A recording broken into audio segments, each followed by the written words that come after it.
All right, once again, a pleasant good afternoon, everyone. And you are joining us on another off season. As you would know, the world is being impacted by the pandemic, the lockdown, and the University of the Bahamas has chosen to take this time to connect with our coaches, our alumni, and especially our student athletes. Today, we have a very special, one of the many head coaches that we have had in the program, but this one I would say maybe the youngest. So we'll be talking judo today, and we have I would say an Olympian, if I stand corrected, but he'll tell us our story today, guest starring. So we want to invite and welcome Mr. Rahman today. Mr. Rahman, how are you doing? I'm good. How you I'm doing? good. I'm good. Your mangoes up. I get to have fun because you're Mr. Rev now. You all up on Rev, talking about all the world and its adventures. The first thing I have to ask is how has COVID treated you? Well, as you can see from uh, me being on things, I found a way to stay very busy. And that's good. So yeah, and so it's been on the sports side, it's been rough. Hmm. Having to basically stop doing something that you really love. But you find a way to get back in the swing of things. You know, more self training, and then of course, find a way to be productive. Now explain that to me. You Because say stop. When you say stop, if we could, what do you mean by stop? Like, is it because judo is touch so that like, it's kind of cease? oh yeah, judo is the opposite of social distancing. So um, so you can't do the drills of judo because you can't lay your hands on someone and then go lay your hands on someone else. Hmm. But what you can do is you can um, train at home. There was what almost 3 months where we were locked down, couldn't go see anyone. So you had to kind of organize home trainings, trying to keep people motivated, that kind of thing. Well, that's good, So and congratulations on your show. Anybody who hasn't watched it, of course, we'd like you to make a plug respectfully. We're proud as an alumnus. You're alumnus of the institution. You spend 1 2 years, and plus you're a coach. So I feel like what you're mhm. doing is tremendous. And yes, the same thing as you. I found a way do something during COVID. you So gotta you gotta so you this gotta this show has been fun, getting to know the other sides of players and coaches. And today is your turn. So today, yeah. I want to question you, and I want to learn more about who is the head coach of our first ever judo program, from the incorporation to now. So my first question is, how? How did judo enter the University of the Bahamas? Give us the story how that happened. Well, so anyone that knows me personally will know that I was kind of born into this. Hmm. So from I got pictures of me like 3 years old on the mat. So you couldn't escape it growing up in my family. And my father is a lecturer at the University of the Bahamas, and he taught judo and jiu-jitsu for many, many, many years. Hmm. Um, what ended up happening is after I came back from university for my first degree, Hmm. I'm on my second degree at UB. But my first one, the I went and got formally trained as a coach Hmm. in judo, both at the international judo level and actually at the International Olympic Committee level as well. And then we were able to grow the federation to a point where judo became a viable sport. And then, through hard work and determination and, you know, judo lines up the values of judo or the values of education. So it may not be a popular sport in the United States, but in Europe and in Asia, judo is a tertiary and educational sport. So um, it's a nice mix. And that's good to know. And of course, share with the audience and all our listeners and viewers. Tell us about that background in judo. What did you mean by you were born into this? Oh, I'm 30 years old and I've been doing judo for 27 years. So that Wow. should tell you. You Yeah, at the yeah, age of yeah. 3, your Born. dad was like, "Take my thumb, throw my thumb." Yep. So from there, like, been doing this very, very, very long time, and it's good. The reason I give back is because it has given me so much in terms of discipline, in terms of healthy lifestyle, in terms of working with people and helping people. And so for me, the university program is an extension of Okay. And tell us a little bit, how was it? I guess we had Olivia on the show. You know, Olivia's mom is one who's recognized in volleyball. And we have a lot of people who parents are, I would say, nationally known, or even internationally known for their sport. How was it growing up with a sensei, if I could ask? that. Oh, I got called the Karate Kid everywhere I went. So, Oh, but yeah, but when you get over that, um, no, it's really nice, like I say, and everyone else who's grown up in a sport family can attest, is our parents have done a lot of work and helped a lot of people. So there's a lot of goodwill there. And, I would be remiss to say that I'm not appreciative of that and, and the good work, because it certainly makes my job easier, uh, knowing that, my father has done good things and helped a lot of people. so I want to touch now, and again, you mentioned you have, I would say, over 37 years. It ain't from you was a sperm. You was like, that's how you got here. You literally fought your way through.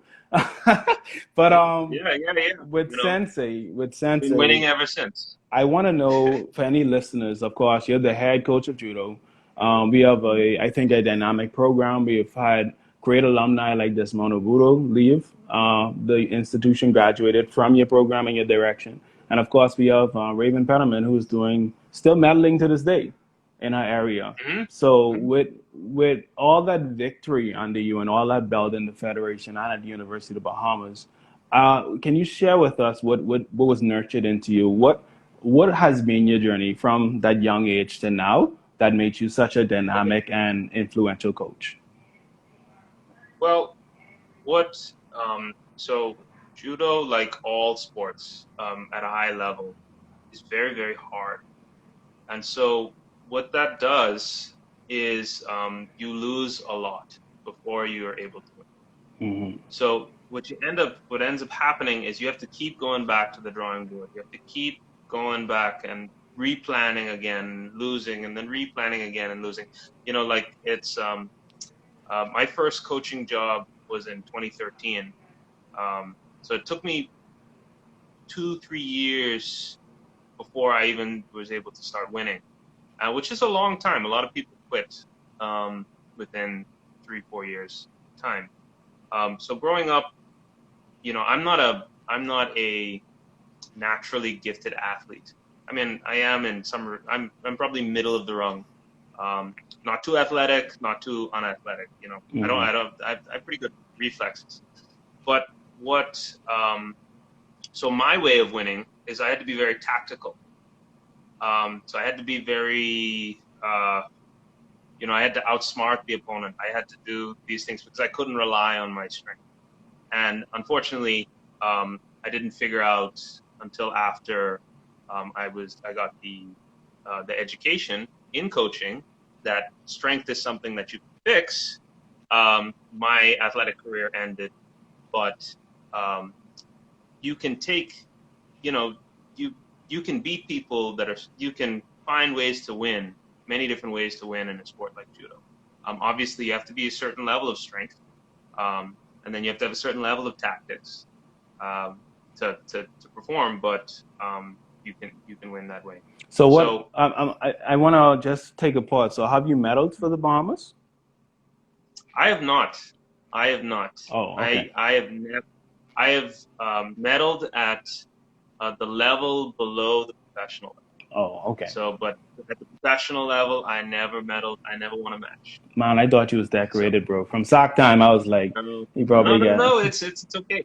It's because, like I say, it's these sports are very, very hard to win at international levels, Hmm. and without properly trained coaches, like I'm not gonna knock. My dad is the was working as the president and the coach, which, if you know anything about how organizations work, it's very difficult to perform. You do excellent at both different roles, Hmm. and so Um, only recently, when, like I said, when I got educated as a coach, that took 3 years, um, to were we able to, it did it all click, because it's coaching uh, is a profession and a skill, and so it has to be taught. You can't suddenly get up there, and that's like if you wanted me to teach basketball, and you gave me the ball and I didn't know anything about systems or anything about uh, different plays, it would be a disaster. So just imagine going from that um, to where we are now. So it takes time. It takes a long time and a lot of hard work, a lot of passion too, a lot of sweat. Okay. Going to reps. So if we have any sport prospects that are watching, what kind of preparation, especially during the time, well, we're coming out of it now, hopefully, but during the time like COVID-19 lockdown, going into this new reality, the new norm, what kind of advice or what kind of strategies or maybe even programming can someone do right now if they're looking to come in and be underneath your coaching? Yeah, that's a great question. So what is fortunate is that there is a physical component to judo. Mm-hmm. So you can work on your physical component, and in that sense, because you're fighting against someone that is your own body weight, you can train with your body weight Mm-hmm. to get used to moving in certain ways. There's a lot of similarity between gymnastics and judo physiology. So now the gymnasts tend to be smaller people because Mm-hmm. they can flip more times in the air, Mm-hmm. but the in terms of the way that the bodies are shaped, in terms of the way that their uh, their strength capacity. So there's a lot of exercise that people can do, Mm-hmm. and so even though we were locked down during this time, the smart athletes use this time to get in physical shape, because that is, while you can't work on your tactics, while you can't work on your skills because you Mm-hmm. need people to Mm-hmm. do that, you can work on your body and of course meditating, watching film. Now I'm curious So again, how does this new reality affect the judo world? the judo world is unfortunately on a standstill, is at a standstill until basically until a vaccine is found. Um, However, yeah, because like I say, it by definition it's close contact. Mm-hmm. Um, I don't want to use the word intimate because people start laughing and getting Bro, but you're it's grabbing somebody right here on the neck. yeah, That is very intimate. yeah, exactly. We like to say it's as close to a fight You're too as kind, possible Coach Rahming. You're too being kind. You civilized. slip a leg between their legs to leverage their weight. You are slipping a leg between my leg. We are intimate. Let's not run from it. Yeah, Let's yeah, run. Let's not yeah. run from it. It's often why you'll see because it is a strange it's a strange thing that if you're not familiar with the combat sports, Mm-hmm. because it's a space that doesn't exist in the civilized world, Mm-hmm. where you're there, you're putting all of your energy in, this guy's putting all of his energy in, and you can't blame anyone else. There's no team. You didn't lose because the team didn't do it. The other guy didn't make the shot. You didn't lose because of you know this person or that person. It's just you and that guy in the coat and in the ring, and one of you is walking out a winner and one of you is walking out. So it's a very raw, primal kind of feeling in the fight, in the match. But what that does is you kind of have a sense of camaraderie with this person, Mm-hmm. even if you've never met them before, because you were there, with them, and it's really strange to talk about, because like I say, it doesn't exist anywhere else in this. The closest thing I'll say is maybe in business, Mm-hmm. like when you work together on a project and you're successful and maybe you get the sale or you hit the numbers. That's probably pretty close, but outside of that, very far. So we've touched Very that small. reality, and it is harsh. But what are you, or what is the program doing as it pertains to recruitment or getting new talent in the program? So what we do is, so like I say, I'm very good at getting people up to speed at a competitive level, Mm. really quickly. So what we do as a recruitment strategy is we use athletes that may have not made the first rung team of other sports, Hmm. and are still looking to be athletic, still looking to, especially if they like to, um, if they're biggity and they like to fight. That's a good Okay. Okay. good athlete.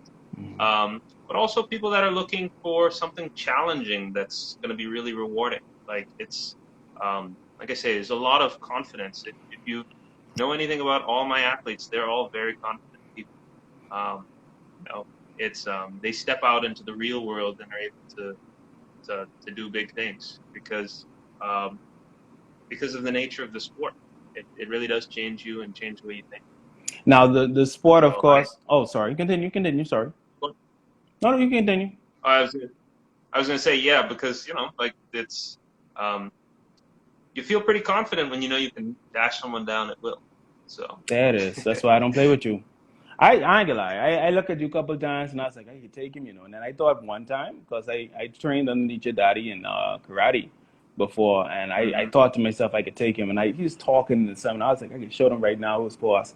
And like, he did this thing where it's like he stopped, and I was like, did he hear my thoughts? And he said, that's right. And he just kept walking. I was like, what is that?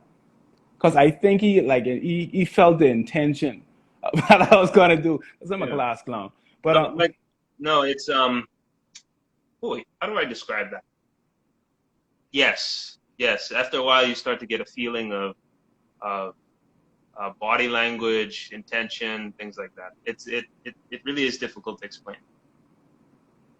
I could have taken him though. So So we've talked about recruiting and I doubt whatever. I it. mean, your son, I expect you to be on his side. Go Mingos. But uh, we're talking about recruitment and the program. I would say Yes. has taked it. It started off well. We had a lot of play. I remember when I did the first flyer, it was maybe 4 guys, 4 girls. hmm Then the next year we kind of cleaned it up, but it was more talent. So we had hmm Raven and everybody, and just one of them. They were meddling, and of course we had Mr. Hall and I looked at the program and I said, wow, this is a great decision we made. Then this year I got surprised in that the male component of it, we didn't have enough, but then we came with more females, and the 2 females, of course, they represented the university well abroad. What are some of the challenges you find that we had during that 3 to almost 4 year span? Well, the pipeline is so like for example, I because the university program is new, Mm-hmm. and there was an overlap between you remember in the Commonwealth Games Mm-hmm. we had um, all of the athletes from there kind of transitioned into the university, Right. and um, Commonwealth Games, Junior Worlds, those were the same athletes at the university, Mm-hmm. and so it was easy because everyone was kind of right there.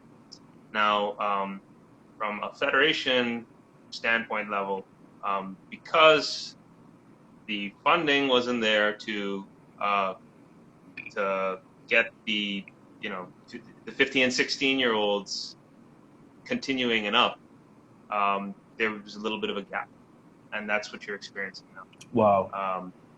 So it's I mean, unfortunately, these things cost money. So and if you know anything about the society, as of recent, sponsorship is dried up. So it's it's something that, like I say, we're tackling it a little bit differently moving forward in Mm-hmm. terms of um, in the recruitment, in terms of recruiting athletes from other sports. Mm-hmm. It takes a fit person about 8 months to be competitive Mm-hmm. and 18 months to be pretty proficient. So it And would that's take me 8 months. You're saying, Coach? yeah, Thank you. I probably Ladies and gentlemen, you heard it first. probably Coach said I'm no fit. I am fit. Y'all been calling me fat too long. I fit. He said it. Thank you. Qualification. He's qualified to call me fit. Kim, you here? You heard it yourself. Brandon's fit. Brandon's sexy. Slim season is in. We can continue the show now. That was a commercial break. It would see, Ren, you're kind of a big guy, so remember judo's done by weight divisions. Okay. The hardest. So I'm a middleweight. I'm smack dab in the middle. So there's more people that are smack dab in the middle. So those divisions tend to be bigger and thus harder. Okay. Bigger divisions, like for example, I would just have you in the gym, and I'd teach you some basics and maybe one killer technique, and that would you'd probably be able to survive off of that. That's it. Greatness. I love this coaching style. Wow. I've interviewed a lot of coaches. You are the most motivational. Some scared me. Dion scared me off the bat. Wouldn't want to play soccer with him. Yeah. Bacchus, obviously biased. He wouldn't have me play in a position I want to play. You know what I mean? Like volleyball, of course, it's only a girl's team, so where am I going? But you, sir, I like you. You have talent. Yeah, come sign up. It's what's great about the sport of judo is that because it is by weight division. Yes, bodies are different at the different weights, but you're only fighting someone as heavy as you are. So that means that if you're like, for example, next year we have someone joining us. She's less than 5 feet tall, and she's in the lightest female division, 48 kilograms, and she's fantastic. And then we also have Raven, who's fighting plus 70 in the heaviest division. And if they stand next to each other, you wouldn't even think that they're in the same sport. But because the rules may be the same, the strategies, of course, for their two body types are completely different. So they'll fight completely different. They'll use different techniques. They'll use different strategies. It can get pretty complex, but that's what I like about it. Now, very complex, moving it in. I'm also curious as we talk about thinking when the team was full. How does a captain get selected in a sport like this, or how does a leader in a crew of people who are in different weight classes get selected in judo? So there's, of course, competency. It's a big part of it. But there's also natural leadership skills. You're not going to ever get away from those. And when you're a coach, you can recognize them, and then you try and nurture them. Obviously, by giving people more responsibility, et cetera, and then naturally people rise because of it. So, Raven, for example, is a coach. She's, if you know anything about her, well, you could let us know. You could let us know. Just blank this lead. Let us know. She was a captain of the Rangers, and that's actually how. So she was the top cadet at the Rangers. Okay. So she came to us already with great leadership skills, and so it was only natural that she would fill that role. A couple of years ago, I think Kentiko. I remember Kentiko. Was captain. Okay. Yeah, and he had been with us for a long time, and while it's not shameful to say, when he started off at 18 years old, he had to kind of he grew into leadership. Oh, he was molded in. The program molded him into leadership. Yeah. Okay. Yeah, it does. And I'm proud to say that he's stepped up. And every time I see him out somewhere and about, I'm like, look at that fella. He's still on campus too. He's still on campus. Shout out to Kentiko. Yeah. When you see him around, you'll understand. He has kind of swag about. Yeah, he joined the guys whose shoulders is. I can only roll one shoulder because I don't want to be offensive. But they just do the shoulder thing and girls will scream, I don't get it. Anyway, but I'm curious with all that's being said, it sounds like a lot of strategy in choosing the next mingles for this program. Where do you see the program in the next 5 years? Well, I would like to see the program grow again to maybe 5 girls and 5 guys. I think that would be good across the different weight categories. Certainly the potential is there. We've had some hiccups in terms of getting the right equipment as we kind of figure out this thing. I mean, COVID is obviously the biggest hiccup of all. But the potential is definitely there for us to, um, well, to do more with it. What's great about judo is that it is an individual sport, so you'll always have a superstar will kind of emerge, Mm-hmm. and even if it's just that one moment, you only gotta be good on that one day, on competition day, Mm-hmm. get your medal, and then kind of come back. So so you'll see oftentimes people have a flash of brilliance. They have it all in them the whole time, and that's kind of what the coach's job is to do, is to bring in that consistency. But so you'll often see one tournament this person will win, one tournament this person will win. The very best, of course, win all the time. But yeah, so the program has a lot of potential, Mm-hmm. a lot of good potential to bring a lot of glory to the university, as well as, of course, these are student athletes, and you know, offer opportunities for people to study and be supported by the university. Excellent. Now, this is the final question, and ladies and gentlemen, you're free to drop any questions you may have for Coach Rahming, so we can really pick this beautiful brain, right? But I'm curious. You're not only a coach, you're pursuing your second degree. Mm-hmm. You're balancing schoolwork with coaching with a job. What are Yeah. 3 tips you could give? Because I think that balance, that juggling act that you're doing is brilliant. You don't see any wave on either side. You don't have that luck to say, "Hey, I'm done with coaching. I got to focus on school." And many times, right when I would be like, "Hey, they was just flying over this weekend, so this guy's probably going to take Monday off," and I see you going to class. Hey, Ren. I was like, "Dude, you just land. Like you just come back from a trip." So what are 3 things you would impart on any listening audience member to say these are what you need to do to really get a handle, a balance in so much? You have to really enjoy what you're doing, first of all, because otherwise you're not going to get that. You're not going to have that motivation, that core motivation that you can go back to. And then next, you have to kind of have good time management skills. You have to really say, I'm not going to go out to the bar until I've read this chapter of my schoolwork, or until I've finished my project that I'm working Okay. on. Or fortunately, coaching happens at defined times, so I can, I just have to wake up early, so I have to go to bed often. Mm-hmm. Um, and then you kind of fit it into your life, everything in that kind of all works together. But I feel you work as just as hard as any athlete. But that is your off season, man. I appreciate it. It's been 30 in powerful moments learning about you, your journey as an athlete, your honest truths, and how now you are using that experience to better others. I think it's commendable. I know I'm always shocked. Everybody could look at Desmond O'Boodle builds and they would imagine, okay, he's a winner, right? I remember one time I did the flyers and Kim calls me, hey, we got a goal. And I started making the flyer. Okay, it must be Desmond. Raven. No, it wasn't Raven. It was the next one. Karen. Taryn. Taryn got it.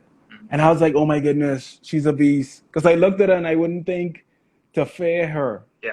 But she was a Yeah. beast, man. Well, like I say, it's about getting enough people in that right mindset, Mm-hmm. and then it's I have an easy job because I don't have to pull along. The team sports have a really difficult challenge because they got to pull along the whole team to win. Mm-hmm. I just got to motivate one person on one day, Mm-hmm. and because they're all fantastic kids and fantastic athletes and they work hard, they and any day could be their day, and that's a special thing about our sport. Do you and we don't have any questions yet, so I'm asking now freelance Yeah, questions. go ahead. But Yeah, do I know you we got a couple minutes. do you ever like just step on the mat one time and be like just like I know your dad has this shoulder thing and just pulls you and hits you one time on the shoulder, then you win out and he's like, okay, now let's throw you. And I'd be like, ah! Go for the ride. But does it ever have to reach there from a disciplinary coaching style where maybe you have someone who's not listening, who's not showing up to practice, and you kind of just step on the mat to remind them why you are sensei? Is it that kind of dynamic in practice? No, not by the time they get to the university level, of Oh, course. okay, okay. I, but my specialty is actually training teenagers. Okay. And you know anything about our program that we did leading up to the Commonwealth Games? We set up our dojo in like the heart of the inner city, and so everything from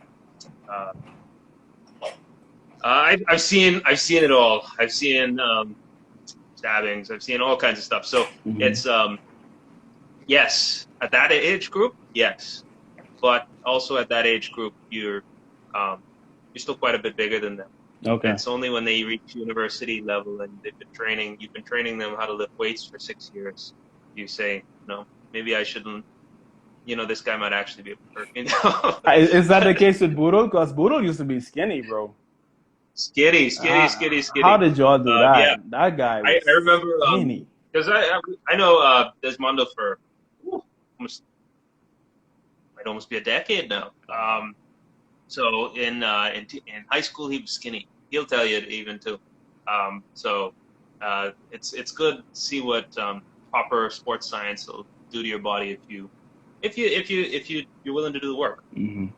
So So we don't have any questions, but of course we always leave the last word for our guests. So any last words or wisdom do you want to impart on this audience as they listen? And again, ladies and gentlemen, this will be on our page on Instagram, so you're always free to watch it. And you can also visit our Facebook and YouTube pages where we post them at a later date as well. But any final words of wisdom? I just say whatever it is that you do, try and do it to the best of your ability, and try and do a little bit better every day. You're not going to have a better day every day, but with that attitude, you'll, over a long period of time, and if you go through enough pain, you'll come out on the other side better than where you started. Fortunately in sport, you can outwork your the person next to you. In business, you definitely can outwork your competitors, and in life, if you work hard, you're always going to be successful. So it is, in fact, the number one trait for a successful judoka, person who practices judo, is the ability to show up to practice consistently. And so be consistent, try a little better every day, and those small bits of improvement over long periods of time add up to the point where you almost look like you're not a real person after a while. Excellent. Ladies and gentlemen, this is not by chance. This man is talking at such inspirational, motivational level because, of course, he has a show. I want to just invite you to tell us about that journey of starting your own show, which, of course, we're always proud of you at the University of the Bahamas. How was that? And I saw you were like calling people all around the world and talking about various areas. Give us a synopsis of that journey and maybe let people know where they can find episodes if they want to watch. Okay, thank you. So the show is called The New Economy TV. So what it is it's a show where I interview. Is my business? I'm wearing my business hat now. It's fine. It's fine. Well, you So did say body and mind. Judo is body and yeah, mind. body and mind. Mm-hmm. It is an ethos. So so business. I try and take the skills that I've learned in judo, that determination, that passion, and I've applied it to my business life, my professional life. So, for example, trying to be a little bit better every day. I'm constantly reading, constantly doing things for, constantly reaching out, and the show is a natural extension of that for myself as well as, of course, for my organization, because it allows you learn every time I sit down and talk with an expert. I'm learning something from them. I'm sitting here talking to you and I'm learning something. Mm-hmm. So it's important to have conversations about sport, about business, about art, about history, about anything that you might not be, or this person sitting in front of you might be a little bit more knowledgeable about than you, and try and learn something from them. And so I've just taken that into, I've taken that in my whole life. So, you know, the judo that keeps the body fresh, business keeps the mind going, and pays the bills, of course. Very important. Very important. And then, you know, schoolwork, constantly improving, that kind of attitude. Yeah, and then, you know, when, like I say, when people see you in 6 months later, 18 months later, they're surprised at how far you moved. Well, excellent. It's been a wonderful 30 minutes. Thank you so much for your time. I know you got to get back to work. Thank you. Thank you for wearing your mango scare. It looks so beautiful, man. I wanted to cry, but Go Mango. always go mangoes. And that's the end of the show. So, ladies and gentlemen, thank you for tuning in. Feel free to go back on the timeline, watch any episode you want, and have a great day.